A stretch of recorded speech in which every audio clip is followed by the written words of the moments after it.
Hi, hello, good morning everyone. Mapagpalang araw sa ating lahat at God bless sa ating lahat. Gabayan tayo ng Diyos Ama sa pang-araw-araw natin. Ito na naman tayo, kakain na naman tayo ng pansit, pansitan. Ayan, pero bago ang lahat, hi vlog! Welcome to my guys!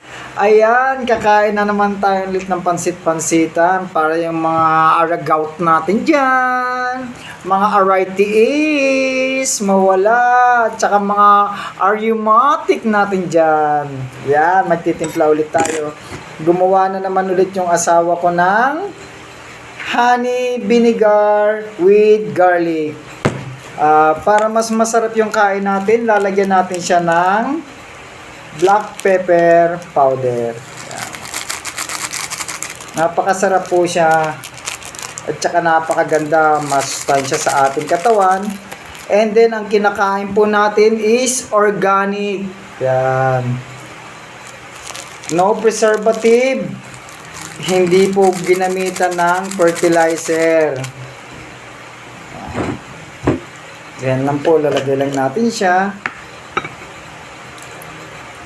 Yan. Kasi kaya ako inuulit-ulit to dahil napakasarap niya. Para sa akin, ito yung pinaka-perfect combination niya sa pansit-pansitan. Yan. Although na matagal ko na rin ginagawa to, pero talagang success siya. Ganyan lang pagkain. Naugasan ko na rin to. Bago nyo kainin, hugasan nyo .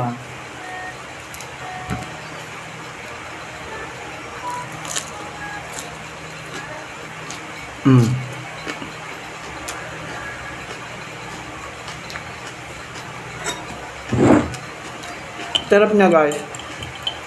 Pwede rin kayong nag-ano ng bawang para yung lasa niya ayos. Kung hindi niya naman gusto yung lasa niya, maano yung lasa kain kayong bawang.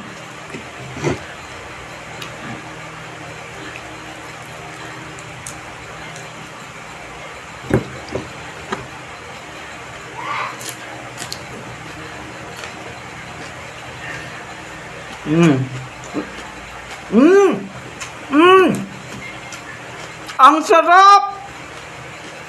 Ang grabe! Kain na kayong pansit-pansitan. Super sarap!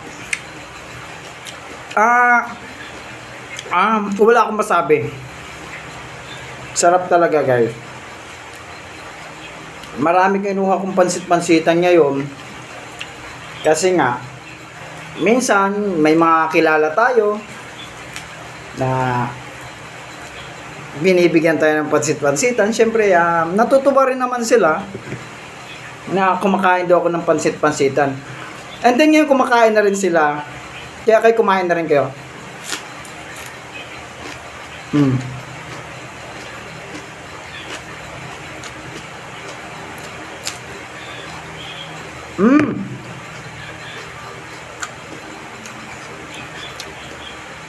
At saka ito, dagdag ko pa sa inyo. Pag constipated kayo, maganda yan.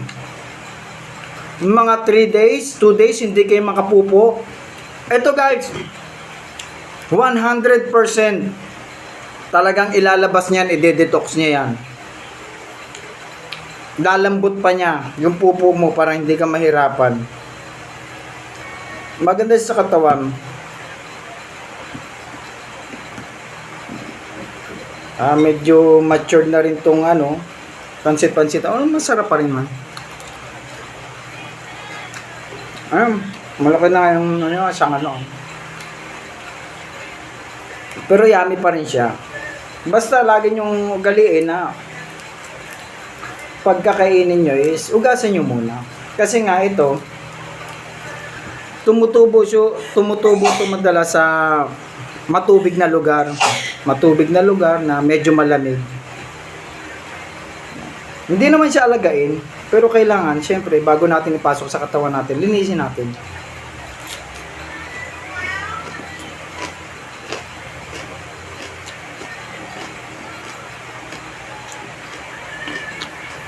Mm.